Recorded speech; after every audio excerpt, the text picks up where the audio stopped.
I'm James Messer, and welcome to What a Week, the podcast where we talk about the news that you should have gotten over the last 7 days. I'm also here with my co-host, Judy Messer.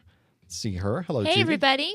And we're starting a little bit late today for those of you starting live. We normally record this on Saturdays at 11 a.m. We're running a little bit behind today, but I think we're all in one piece. I think that's the good part. This has been quite a week. Now we're past the holidays. Kids are back to school. Things are kind of getting back to normal. Back to normal, yes. All right. And Christmas is gone. We took down Christmas. We did. So in the last episode, we were wondering if we would ever do that. And we did. So that is good. I got myself on a ladder and put things into the attic. So we are completely de-Christmased at this point, which I think is pretty good. I think one of the challenges with putting Christmas up is, of course, getting Christmas down. So there's been a lot of things happening this week, though. So let's go through a few of these. I'm going to just jump right into our stories this week because I have quite a few that I have set up. Our first story this week is, what a cheese ball. Didn't we talk about cheese balls last week? We did talk about cheese balls last week, but there's a difference now because last week, this is a follow-up to what we've been talking about. This podcast now is so far along now that we have to follow up on things. Last week, we talked about the Cheese Ball Invitational, which was a number of cheese balls that were in the running to win. And if you recall, if we flip back to the cheeseandchampagne.com website, we had all of the different cheese balls. Well, now there's a winner. Oh. This is big news. So our winners in the Cheese Ball International, let's look at these. They had a number of judges here. Tia, Vicky, Kathleen looked at all of the different cheese balls. I want to be a judge. Next year. I want to go there and be a judge for that. We would like to be judges. And if you can find like a chocolate competition, I'll be the judge for that too. If our viewers could help us out with the chocolate competition, that would be nice to have. Call me. We'll get that in there. So let's go through who these winners were. I have my own, the ones that I would like to have won. But the third place was Colleen, who is part of the Cheese and Champagne website. The bourbon bacon cheese ball, which I misspelled, which she also calls the man ball, is because it's got bourbon and it's got bacon and it's got cheese. So that came in third place. So not a bad showing. Second place, Madame Fromage. Oh, that was the artistic one. The very artistic, very pretty. I don't know if I'd eat it because it would look. Yeah, you don't want to be the first one. No, you wait till somebody else. Just wait, right? Let them be the bad guy. Hopefully, you've got somebody in the who's with you that will just jump into those things. And the winner, Fromagette, with her aged cheddar and Guinness caramelized shallot. I think you would have picked that one. I absolutely would have picked that one because it has Guinness. That is all about what we are going on there. So for those of you wondering from last week, how did this all turn out? You were on the edge of your seat with bated breath. That's exactly what happened. We have now. They were dying. Well, now we know, and the mystery is over, and we can go back to living our lives again. Now we know. We didn't know who the cheese ball winner is. So now let's jump into some other stories. We're past some of the things from last week. The story that caught my eye this week is What a Glow. Okay, this sounds promising. It does sound promising. Well, actually not so promising because the glow is probably not from what you want it to be. This is from The Consumerist. As it turns out, Bed Bath & Beyond was selling some relatively attractive tissue box covers. You put in your bathroom. They're metal. Unfortunately, as the packages were going through a checkpoint, now at our checkpoints for shipping and things, we have all these different detectors now for people who are trying to find radiation. We're looking for the bad guys. Turns out these were radioactive. They're in your tissue box. Cobalt-60 was found in the tissue boxes. So what the heck? What the heck? So what we think happened was that there was medical equipment that went to China to get perhaps maybe put back into recycling, and they took the metal Wow. and put it into tissue boxes. Now, the part that I think is the what a week extra bonus material here is not that this actually occurred. It's that the State Department of Health and the government saying, it's not really that big of a deal. I mean, if you stood in front of it for a month, you might get enough radiation for Did people actually use these? People were using these. They were selling. Some got sold. Can you imagine, like, doctor, I don't know why my nose has grown, 6 inches. Yes. The real bonus story to this, I think, was that it's not a problem. These are not an issue. They're not, but you should bring them back immediately. It's just a little radiation. A little tiny thing. So that's the part that probably got me. If you're going to recall something, that's a great one. Wow. Send it through on the recall, because when else are you going to have the opportunity to? And they're nice looking boxes. They're beautiful, just nice silver looking boxes. That's a good one. Why does that tissue box glow when we turn the light off at night in the bathroom? Why, maybe that comes in double duty, because you need something at night to stumble around the bathroom. Now you've got a tissue box. So these were being sold at Bed Bath & Beyond. Now we know what the beyond is. Right. Cobalt 60. Way beyond. Way beyond. Way more than what you paid for. I think that's probably a lot more than what I ever wanted to pay for at Bed Bath & Beyond. Our next story is one election. There wasn't actually an election that I'm going to talk about, but I am going to talk about a little bit about election voting. This is a pet peeve of mine. What Ireland has realized is that they bought millions and millions and millions of dollars of electronic voting machines. And now what do you think they think of those? They don't like them. They don't like them at all. They hate them. They think they're horrible. Now, this is obviously because me and you have talked about this a lot, because I walk around the house like the grumpy old man. Oh, shit, stuff electronically. What are they thinking? That's my absolute standing with elections, is that it should all be on paper, because paper doesn't break. It's very difficult to falsify paper when you have the correct type of processes and procedures in place, and paper doesn't break and then lose all the votes. Right. This is probably my biggest problem. It seems like taking a simple act and making it way too complicated way too expensive. Way too expensive. Yeah. So they spent over $50 million to keep these. They've had to insure them. There's constant maintenance of them. Right.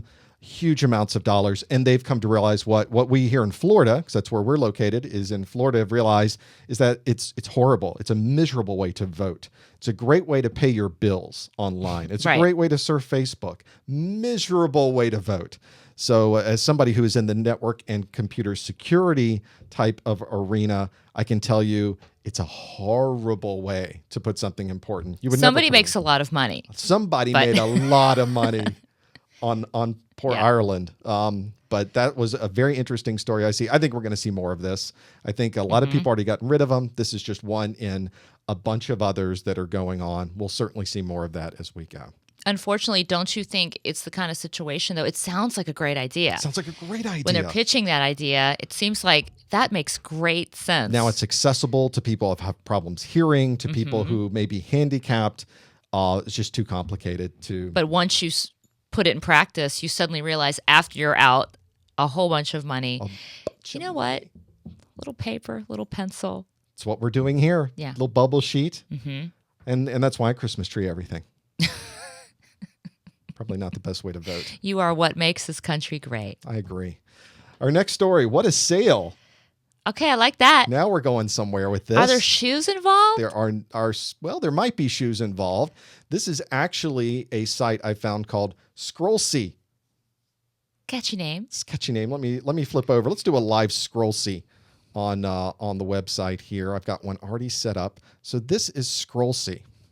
Now, this is a interface that somebody created to a website called Etsy. Have you ever heard of Etsy? Love Etsy. Etsy is a very popular website.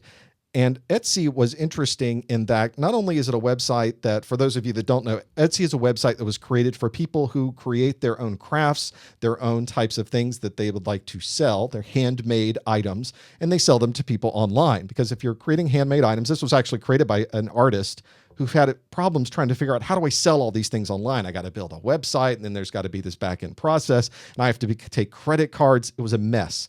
So he created a website where people can simply come and put their items out there and not have to worry about any of those things. And one of the interesting things about this business, and it is a pretty big business now with millions and millions and millions of people purchasing and hundreds of thousands of people who are selling things on Etsy. But one of the things I found interesting is they created what's called an API, an application programming interface, into Etsy, so that you could build your own programs that were able to interact with Etsy. And that's probably something that we don't see enough of in our industry, is a way to interact back and forth with these things. So this person who did this, let me pull up his information on here. So on scrollc.com, and there is an about here. This is this gentleman, Jonathan Bellman. He says he loves crafting mashups, loves endless scrolling, and loves Etsy. So he took all of these ideas. He's knowledgeable in how to do all of these things, and came up with this great idea of taking things on Etsy and simply scrolling through huge lists of them. This is like walking into the store and being able to sift through everything that's there. And you can just keep scrolling down, and it keeps adding things. And this is not an Etsy site. It's talking to Etsy and simply filling in these pieces. Look at that. So if you search for something, like earrings, does it only take you to that, or? We type in earring, and now we're browsing just for earrings. I'm not sure if earring is one or two words. I guess one word. So there you go. Now it's all it earrings. Worked. Let's be even more obscure. I'm a big science fiction fan. Stargate. We're gonna. I thought you were gonna type in Stargate earrings. Well, we don't know. Maybe there might be a star. And there's Stargate. There's Stargate earrings right there. There you go. Wow. The Tari. There's a market. There's a market for that. There's absolutely a market for that. I love it. These are fantastic. So now I know where to get your earrings next time. Look at these little Stargate chevron earrings down here on this side. This is awesome. I might know a better site for you to shop for earrings for me. Why? You don't think the Stargate earrings are going to be something you want to work with? I don't know if I'm feeling that look. I like them. Maybe I'll wear the Stargate earrings. Oh, now. That would be something. That would be spectacular. Do you remember I used to have the little Star Trek? The communicator. That's right. You push it, it would make the noise. That's right. That was fun. That was pretty awesome. Yeah, it was cool. What happened to that? Oh, it was a long time ago, but everybody really liked it. I love that. They're like, does that work? I'm like, sadly, if only. It does not beam me out. Maybe next time. It just chirps, right? We'll get the upgrade. My favorite story this week is the one that's next. What a ringtone. And this one has many twists and turns associated with it. And this is a story you probably heard about. Now, the idea in What a Week, of course, I don't want to do stories you've heard about. I haven't heard of this story. But this was a very big story this week. But there's something else about this story that was not in the news. So the story on What a Ringtone is this was the New York Philharmonic was doing Mahler's 9th Symphony. Okay. And for those of you, let me flip this open over here. For those of you that haven't heard the 9th Symphony, at the end, it's one where and I've not either, I'm pretending I know. At the end, it fades away. Sometimes symphonies, they end with this big, uproarious ending. Okay. Fortissimo, very loud. But this one kind of fades off at the end very silently, and it ends. Okay. So this week in New York, the Philharmonic was playing this, and this is how the Philharmonic ending went down this week. So let's listen close. This is a recreation. This is not the actual recording. This is a recreation of what happened.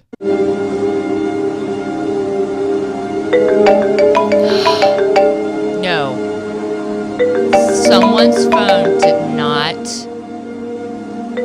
do that. Right there at the end. Right here, this beautiful section at the end. You are kidding me. Now, that is not horrible enough. This happens occasionally when people are in these large arenas, especially in But who doesn't know symphony. To turn off your phone? And this was the big story. Not only did someone not know this, but it kept going. And it kept going. Enough that the gentleman in charge of the Philharmonic said They let it just kept ringing? just kept ringing and ringing, and it didn't stop, and it kept going on and on and on, and they stopped it. The conductor stopped and turned around and it's right there in the front row. It's right in front of him. He couldn't go on. It was just going on and on and on. And he stopped and he went to the front row and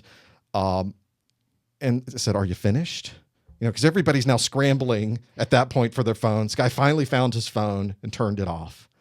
Oh my gosh. The conductor said, "Are we good? Is everybody cool?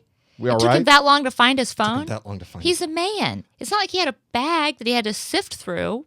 So, and people were saying, kick him out, give him a fine. There was an applause. He should be banned. There was an applause as the conductor said, "Okay, let's do this again." He rewound back to a part that was kind of good and then slowly went on to the end. So this made the news everywhere because they stopped the symphony to do this. This was an enormous story.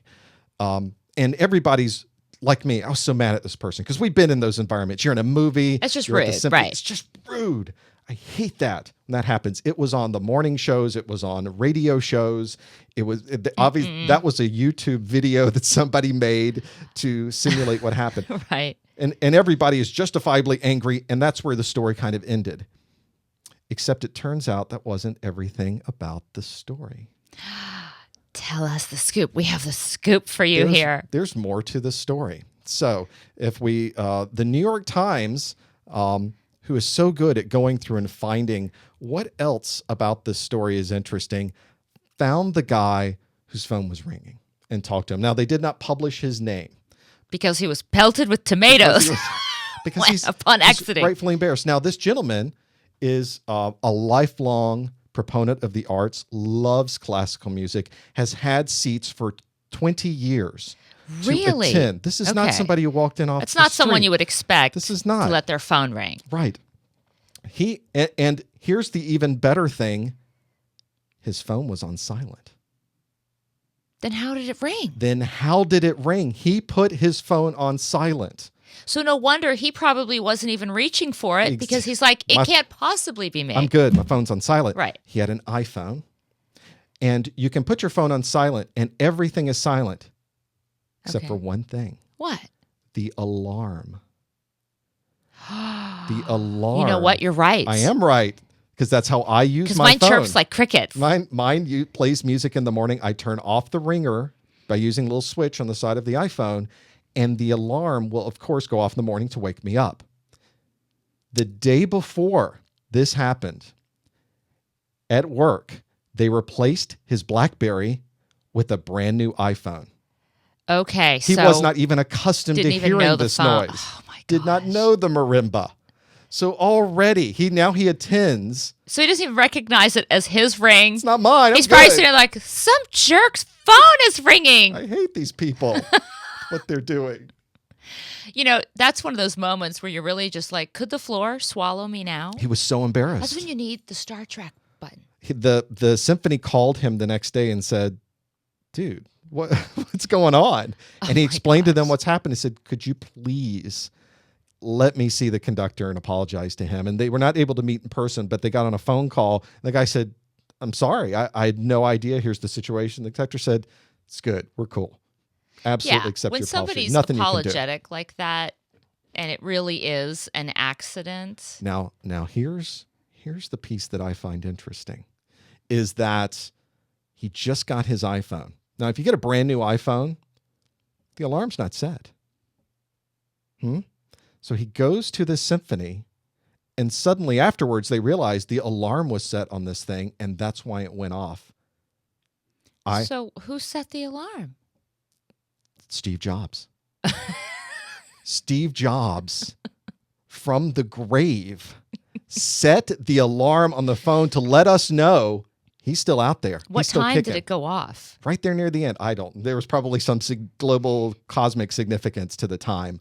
I have no idea what time it was when it went off. But that is the story. That poor guy. That's the story they didn't talk about in all the news stories. They got us all angry and emotional about the guy. But you know why? Because this is happening way too much, by the way.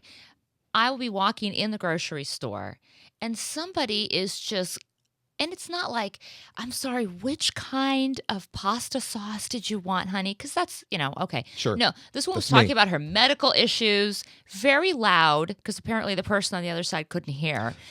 Talking about things that nobody wants to hear about, especially in the grocery store. I absolutely want to hear about that. And just having a conversation, not a quick little thing like, I'll call you back in 5 minutes. Just being ridiculous. And when you're in line getting your coffee or getting some food, right. at least, pause your phone conversation, talk like a human being to the nice person who's helping you, and then, leave. Almost all of these websites talked about the thousandfoldecho.com website, which is somebody who has a blog that talks about this. And interestingly enough, people that were there also left comments in this blog, and he also has links on this blog to other people who were there for theirs. And I started reading about this and hearing that throughout the entire concert, there were people on their phones. You could see the glow. Other phones went off during the piece. Like making noise? Making noise. It happens. Now, the part that I find really interesting is that the New York Times followed up on this, which I think is great. But the thousandfoldecho.com site also put out another blog posting now that all this information is out that said, Patron X, we're on your side. We understand. We're right. good. It was really just an accident. That's right. That's right. Now, there's another side to this that fits into What a Week. And that, of course, is Words with Friends. Best game ever. Now, the part that's interesting about this is that the New York Symphony has New York Philharmonic has a someone who works very closely with them along these lines.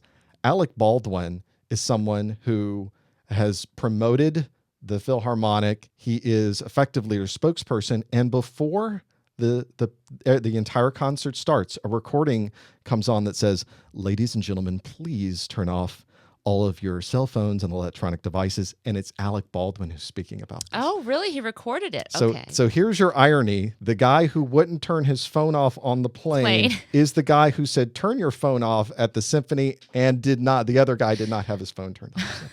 So. All comes back down. Now, instead of, what is it, like 6 Friends. steps to Kevin Bacon, we're going to have 6 steps to Words with Friends. I'm going to find a Words with Friends link every week now. There's a hook somewhere in there. That's how we'll get them. That's how we'll get them. That's exactly how it's all going to work. So, in this piece, it makes perfect sense to me. I don't know why that it would be. Have you played the Hangman? The Hangman? The No. Hanging with Friends? Hanging. It's like the Words with Friends, Hanging with Friends. Is it Hanging with Friends or Hangin' with Friends? No, I think it's just Hanging. Hanging with Friends. Hanging with Friends. No, I don't like that one as much. I don't know why. It's like harder for me. I need cerebralness. I need some type of synapses I like some time firing. to think about it, and it makes me feel bad if it's like an easy word. Like, you know what word I missed the other day? Year, but the hanging. For the Hanging with Friends, I missed the word year. But there's a lot of things that are like blank EAR.